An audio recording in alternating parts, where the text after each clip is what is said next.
Parang medyo nakakatrauma ng lumipad. Natatakot ako kasi baka, syempre hindi natin masabi kung anong mangyayari. Pero, syempre praning lang tayo bilang mother na tayo. So, ayun guys, nilalagay na ni Mohini Bobby itong chutney. Okay, this is red chutney. And then, sweet chutney. Kaju ramli.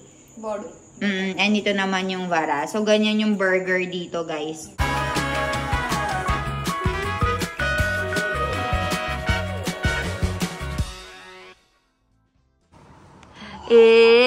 May kalaro ang baby Ivan ko. Gianch boy, hi!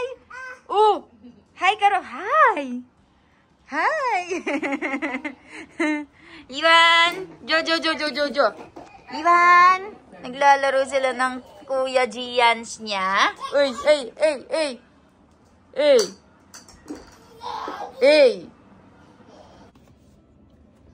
Lion कैसे lion? कैसे lion कैसे? Very good. Alam na ng baby ko yung lion. Lion कैसे lion? कैसे lion कैसे lion? Tinitignan niya yung lion. Ivan, elephant कैसे elephant? Wala na. Na-distract na. Hi guys! Magandang umaga. So, bukas na yung pag-alis namin. Uwi na kami ng Philippines bukas. So, ngayon, nagpunta yung mga kamag-anak namin dito sa bahay para i-meet kami. So, actually, hindi na ako nakapag-video last night. Kasi, kasi dumating sina Hemo Mami, sina Lolo, Lola, lahat. Ayan, dumating sila para bumisita. And kagabi din, nagstay nga din sina Gianch, Mohini Bobby, and JD Bay. So, dito sila kumain. And nagluto kami dito, nagsalo-salo kami. So, dahil sa sobrang busy, nagkwentuhan, hindi na ako nakapag-video guys. And busy na rin kami sa pag-e-empake. Next days, expect nyo na sa mga susunod na araw, hindi mo na ako masyado makakapag-vlog dahil nga busy kami sa pagre-ready sa pag-uwi sa Philippines. So ngayon, nagluluto kami ng pagkain para sa amin dito kasi nandito nga si Mohini Bobby and JD Bay. So dito rin sila kakain. And paparating nga din si Dipika Foy kasama yung asawa niya, si Pritesh Fua. So magstay sila, magkukwentuhan kami and isa-send off nila kami dahil nga pauwi na kami bukas, paalis na kami bukas. So, ayan guys, balitaan ko kayo sa mga pagkain na lulutuin namin ngayon and sa mga kaganapan dito. So, dito guys, naghahati na tayo ng mga vegetables. Ayan, mami sukha ba na ano, Aje? Saksen iche? Dudi bataka. So, for today guys, ang kakainin natin is dudi and potato. So, ayan, upo yan. And Masi will be cooking it. Keu siya, Masi? Next, Ivan, haru sukha ba na? Dalbat. Okay, for Ivan is also dalbat. So, ayan. Rice ito. So, ginagawa na ni Masi. And ito, ako no siya? Dal siya. This is the dal. And right over here, Ako kam kay Ruabra? Rate batakawara. Badapav. Okay. So, ito naman pala guys. Kaya pala meron akong naririnig na whistle kanina. Kasi magluluto si Masi dito ng batakawara for our badapav mamayang gabi. So, ayan guys, nagluluto sila dito. Ayan yung dalawa, papakita ko sa inyo. O, chuparas. Papakita ko sa inyo. Ayan o, naka-empake na yung mga gamit natin guys. Ayan.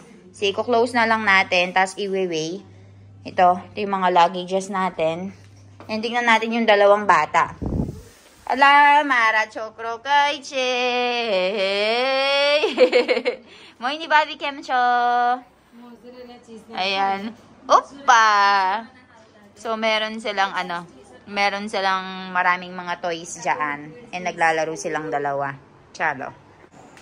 So, ayan guys, si Masi dito, gumagawa na siya ng, okay ba Masi?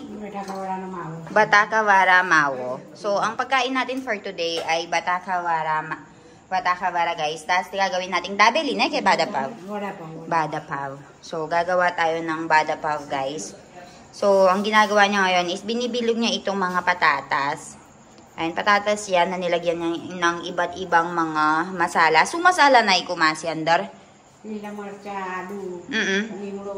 Green chili, ginger, chili powder, salt, and limro. Ayan. So, bibilugin niyang ganyan. Barabar. Gol-gol kayo romasi pachi hukaro, ano? Tarawana. Pachi, dabeli, pelada. So, ang sabi ni Masi, ito daw is ipa-fry muna natin ito. Pagkatapos, yung mga bread, ilalagyan natin ng mga chutney. Tapos, ipampapalaman daw natin ito. So, ayan. Balitaan ko kayo sa whole process dito, guys. Aves hukaro, ano, Masi? Tarawana, che. Ase ni, che? Chananlot. So, guys, ganito siya ginagawa, oh. Yung bilog-bilog na yon, ngayon, ilalagay nila dito sa may chananlot and fina-fry ni Masi, deep fry. Tapos, ganito yung magiging itsura niya. Pachi, amandar na kwano, hene pao. So, iyan guys, yung parang patty natin na ilalagay doon sa may bun. So, yan yung magiging substitute natin doon sa karne. Patatas. So, ayan, bibilugin lang natin siya. And then, ipa-fry na ganito. So, pagkatapos gawin ni Masi ito, ang gagawin natin is yung bun. Ipe-prepare natin. Tapos, yan yung pangpapalaman natin. So, ayun, meron tayong bisita sa loob. Balitaan ko kayo, puntahan lang natin. Ave sukaro, Masi? Chutney. Amli no chutney? Kajur amli. Okay, guys. So, ito naman, busy si Masi dito sa paggawa ng chutney or yung parang sauce doon sa burger namin. So, yan is chutney made out of sampalok. So, meron na kaming prepared na chutney. And ito, nilalagyan niya lang niya ng tubig para maging malabnaw. Para maging madali sa amin yung pag-spread doon sa may bun. So, ganyan siya. Awe, sukar wano, Masi? Walang pau. Parang karin, walang mukiniwan. Pau. So, ang next step daw na gagawin ni Masi is lalagay niya daw yung mga bun doon sa may initan. So, siya, Masi, pachi? Alang mo chutney. Red chutney? Kajuran. Okay. Begu karawano, Pela wala pang dure kawan ni chutney. May chocolate. Uche. Ito pala, guys. Pwede mo pala siyang kainin if gusto mo. Parang yan yung magiging ketchup mo. Ito naman, yung ilalagay mo doon sa may, sa may bun. Spread mo pala to. So, meron palang difference. Kaya pala, badar siya, chuchetle. Barabar. So, ganun pala siya, guys. Kaya pala marami ito. Yan ito, konti. Dahil ito yung parang ididip mo para maging masarap. So, ayan. Hayaan muna natin si Masi dito. Pasok muna tayo sa loob. Balitaan ko kayo, guys. And alam nyo ba, guys, meron akong kukwento sa inyo. Saglit lang. Open natin itong light para makita nyo ng maayos. So, siguro, dahil sa Philippines, siguro 3 araw na yung nakakalipas. Simula nga nung sinushoot ko yung video na ito. And I think updated na kayo. Kasi, dito sa India, kung saan ako nakatira, sa may Ahmedabad.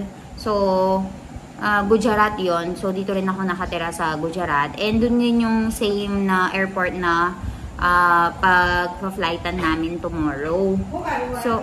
So guys, pinapauwi ko na si Masi. Ang sabi ko sa kanya is kami na lang yung maggagawa nung tawag doon. Yung magpapainit kasi wala pa namang gustong kumain. 6:20 pa lang ngayon. So, balik tayo doon sa may kwento ko sa inyo.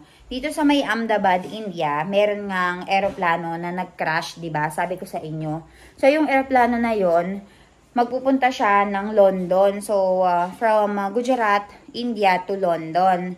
So, ang nangyari, nag-crash siya, guys, 30 seconds pa lang ng paglipad niya sa Himpapawid. So, dahil doon, ang daming namatay, nasa 200 plus yung namatay, tapos sumalpok siya doon sa may medical college, kung saan maraming nag-aaral ng doktor. So, ayun guys, very unfortunate event. And dahil doon, parang medyo nakakatrauma ng lumipad. Natatakot ako kasi baka, syempre hindi natin masabi kung anong mangyayari. Pero, syempre praning lang tayo bilang mother na tayo. Parang matatakot ako para sa kalagayan ng anak ko. Pero sabi ni Milan, kung kapalaran mo, tingnan mo nga yung mga nasa college. Nag-aaral lang sila, tapos bigla silang sinalpok ng eroplano. O diba, wala namang makakasabi kung saan ka ma-aksidente or hindi. So ayun, share ko lang kasi sa Ahmedabad din kami lilipad. Yung eroplano na sasakyan namin and yung airport na liliparan natin is Ahmedabad din. So same place kung saan nga na salpok yung eroplano. So, ayun, nakakaawa yung mga family. So, ayun guys, isasara ko lang ito kasi umalis na si Masi. Niready niya na lahat ng mga pagkain dito. And kami na lang yung mag-iinit ng mga bread kasi 6:20 pala, maaga pa. So, balitaan ko kayo. So, ito guys, tapos na yung pagkain natin. Ayan o, meron na tayong batakawara. Meron na tayo ditong, ayan, batakawara ulit yan. And meron tayong red chutney and kajur amli. So, ayan. Later, pagkakainin natin yan, sasabihin ko sa inyo and explain ko kung paano siya kinakain. So, ayan guys, gumagawa kami ng pagkain for baby Ivan and baby Gianj. So, meron tayong ghee dito. And then, huche, babi? Pela huche? Gaunolot. Gaunolot and ghee. So, flour lang yan. Tapos, meron tayong ghee doon. So, ganyan siya ginagawa. So, tinuturuan ako ni Mohini Babi. Baka daw magustuhan ni Baby Ivan. So, ayan siya, guys. Same like zero. So, same lang daw siya ng paggawa ng zero, guys. So, tinuturuan niya ako. So, gagawin ko yan sa Philippines din. May Philippines hot try ka rin, kahit siya na, kahit beach item siya. અને પાણી નહીં નાખવાના શેકાઈ પછી કાચું એ લોકોને પેટમાં દુખે એવું છે. So kailangan mo daw siyang lutuin ng maayos guys kasi baka yung tiyan nila is sumakit kapag medyo matigas. So dapat maayos yung pagkakaluto niya. So another item ito, parang zero. So para magkaroon ng konting lasa guys, so gumagamit si Bobby dito ng jaggery or gore. Para magkaroon ng konting lasa. So, mabilis ka kasi baka masira. And, masunog. Ayan. So, pagkatapos niyan, guys, kapag ganyan na yung itsura, lalagyan natin ng kaunting water. And then, you just have to keep on mixing it. Ayan, tinuturuan tayo ni Bobby para magawa natin yan sa Philippines. Glass. Beo dyan glass pani. Okay. So, ayan guys, ang ganda na ng texture. So, para siyang Cerelac. Haru kewaya. Cerelac karta pala packet karta haru kewaya. Rab. Masta siya. So, ayan guys, nilalagay na ni Mohini Babi itong chutney. Okay, this is red chutney. And then, sweet chutney. Kajur amli. And ito naman yung vara. So, ganyan yung burger dito, guys. With cheese. Batakawara, Bada pav. Okay, this is called bada pav. So, yan yung pagkain natin for today. So, yan yung burger natin, guys. So, ayan. Meron tayong tinapay. Tapos, lalagyan niya ng mga chutney.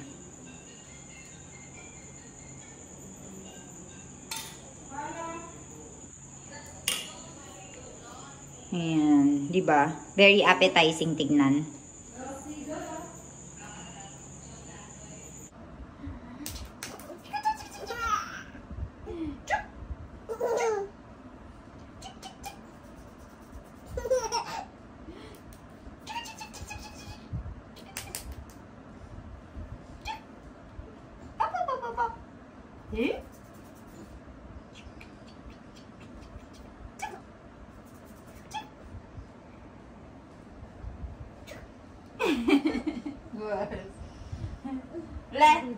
Baby shark, baby shark. चल अन्य जा. Elephant कहीं से elephant, कहीं से lion, नत्ती नहीं देगा तू lion.